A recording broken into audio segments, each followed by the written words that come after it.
एक research science direct पे publish हुई 2009 से 2023 तक के इंडियन एमपीज पे एक डीप स्टडी की गई। इस डेटा एनालिसिस के रिजल्ट में कुछ अनएक्सपेक्टेड नंबर्स और इंटरेस्टिंग फैक्ट्स निकल के आए। पता है क्या? जो एमपीज पोस्ट ग्रेजुएट डिग्री रखते हैं वो पार्लियामेंट में 126 ज्यादा सवाल पूछते हैं, वो 30% ज्यादा डिबेट्स में बोलते हैं, उनकी अटेंडेंस भी 6% ज्यादा रहती है। और ये बात ध्यान से सुनना, उन कॉन्स्टिट्यूएंसीज में जहां ज्यादा पढ़े लिखे एमपीज है वहां अनीमिया का रेट 8 परसेंटेज पॉइंट कम है और इंटरनेट एक्सेस 12 परसेंटेज पॉइंट ज्यादा। मतलब एक एमपी की डिग्री का सीधा असर उस कॉन्स्टिट्यूएंसी के औरतों के खून में और उस गांव के इंटरनेट कनेक्शन में दिखता है। ये एक रिसर्च का रिजल्ट है, कोई ओपिनियन नहीं। अब ये सोचने वाली बात है ना कि क्या होता जब इंडिया के सबसे बड़े प्रेसिडेंट्स और प्राइम मिनिस्टर्स दुनिया की सबसे बड़ी यूनिवर्सिटी से पढ़ के आते। Columbia, Oxford, Berlin, Cambridge, London School of Economics. ये नाम सिर्फ ज्योग्राफी नहीं थी, ये वो जगहें थी जहां इंडिया के फाउंडर लीडर्स ने अपनी रिसर्च की और अपनी थीसिस लिखी। उन्होंने दुनिया के सबसे बड़ी प्रॉब्लम्स पे सोचा और फिर वापस आकर इंडिया को बनाया। आज मैं आपको वो स्टोरीज दिखाऊंगा। एक कॉन्स्टिट्यूशन जो एक डॉक्टरेट होल्डर ने सोचा और लिखा, 1 रुपया जिसकी नींव एक रिसर्च पेपर ने रखी, और एक इकोनॉमिक रेवोल्यूशन जो 29 साल पहले लिखी गई एक थीसिस से आई। ये वीडियो सिर्फ हिस्ट्री नहीं है, ये इंडिया के सबसे शेयरेबल और जरूरी सवाल का जवाब है। जब लीडर्स एक्चुअली पढ़े लिखे होते हैं तो क्या फर्क पड़ता है? पहले एक फैक्ट जो बहुत लोग नहीं जानते, इंडिया के कुल प्रेसिडेंट्स में से 35% ने पीएचडी या डॉक्टर्स ऑफ फिलॉसफी कंप्लीट की है। यानी हर 3 में से एक प्रेसिडेंट एक डॉक्टरेट होल्डर था। Rajendra Prasad, doctor of law. Sarvepalli Radhakrishnan, doctor of philosophy. Zakir Hussain, doctor of economics, Berlin university से। शंकर दयाल शर्मा, कैम्ब्रिज से। शुरुआत के पहले तीनों प्रेसिडेंट्स डॉक्टरेट्स थे और प्राइम मिनिस्टर में मनमोहन सिंह, ऑक्सफोर्ड से डॉक्टरेट। ये कोई सिर्फ सत्ता का खेल नहीं था, ये लोग जेन्युइनली रिसर्च करने वाले लोग थे, थीसिस लिखने वाले, दुनिया से सीखने के लिए देश छोड़ने वाले।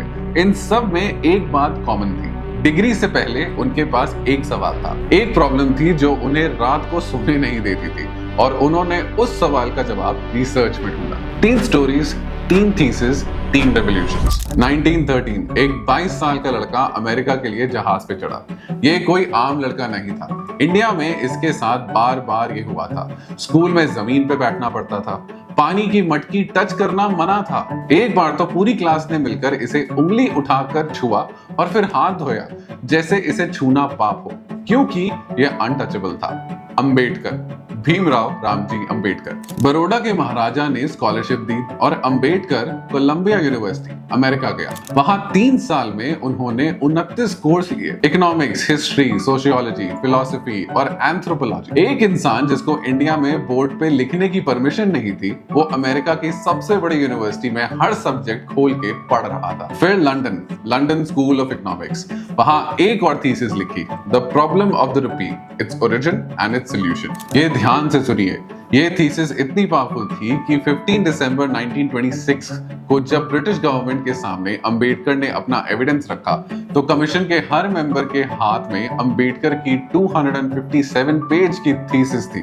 वो थीसिस जो एक अनटचेबल ने लिखी थी, उसे ब्रिटिश गवर्नमेंट पढ़ रही थी और उसी थीसिस की रिकमेंडेशंस पे बेस्ड होकर 1935 में रिजर्व बैंक ऑफ इंडिया बना। जो रुपया आज आपकी जेब में है उसकी नींव एक डीएससी थीसिस ने रखी थी। फिर अंबेडकर इंडिया आए और कॉन्स्टिट्यूशन लिखा, जिस कॉन्स्टिट्यूशन की वजह से आज हम सब बराबर हैं।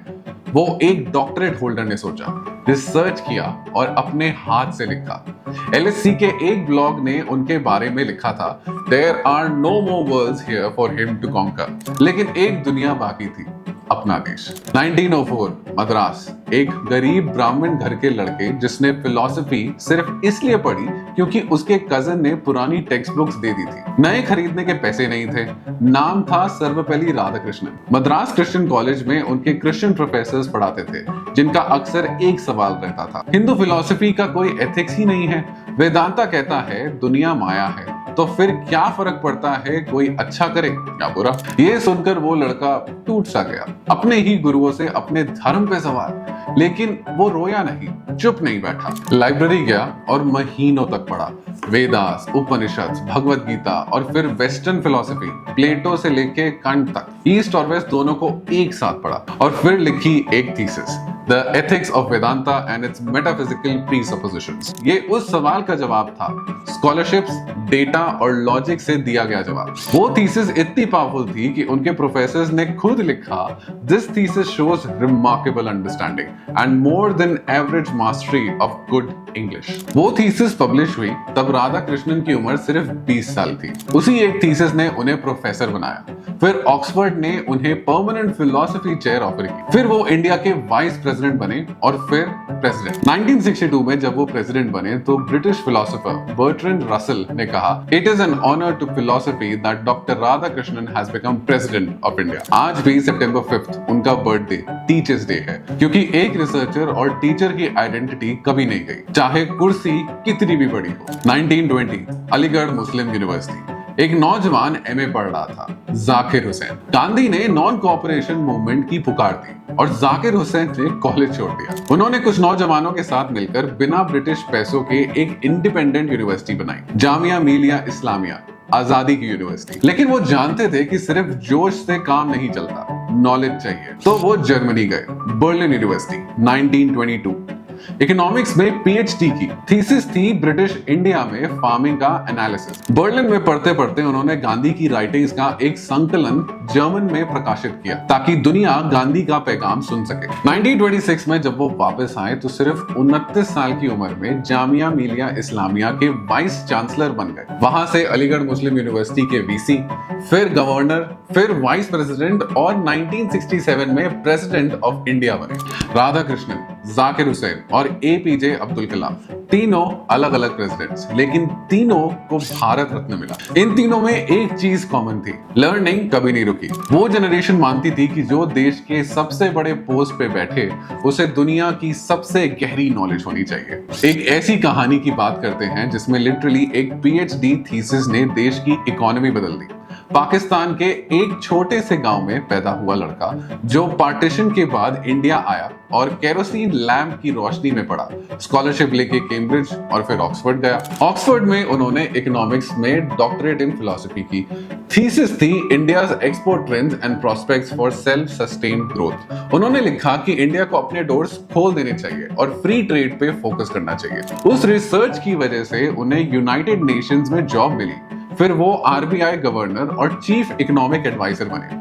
1999 में जब इंडिया बैंकरप्ट होने की कगार पे था और सोना गिरवी रखना पड़ा, तब मनमोहन सिंह फाइनेंस मिनिस्टर बने। उन्होंने एग्जैक्टली वही किया जो 29 साल पहले अपनी ऑक्सफोर्ड थीसिस में लिखा था।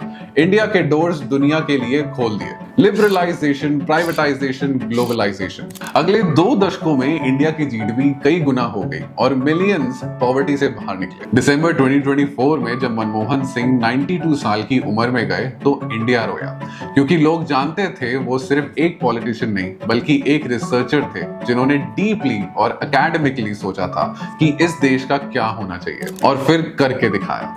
तो अब सीधा सवाल, 2024 के लोकसभा इलेक्शंस में हमने 543 एमपीज चुने। एडीआर की रिपोर्ट कहती है कि 19% एमपीज क्लास 5th से 12th तक पढ़े हैं, 77% ग्रेजुएट या उससे ऊपर हैं, लेकिन पीएचडी होल्डर्स सिर्फ हाथ की उंगलियों पे है। ये गलत नहीं है। डेमोक्रेसी में क्वालिफिकेशन मैंडेटरी नहीं होनी चाहिए।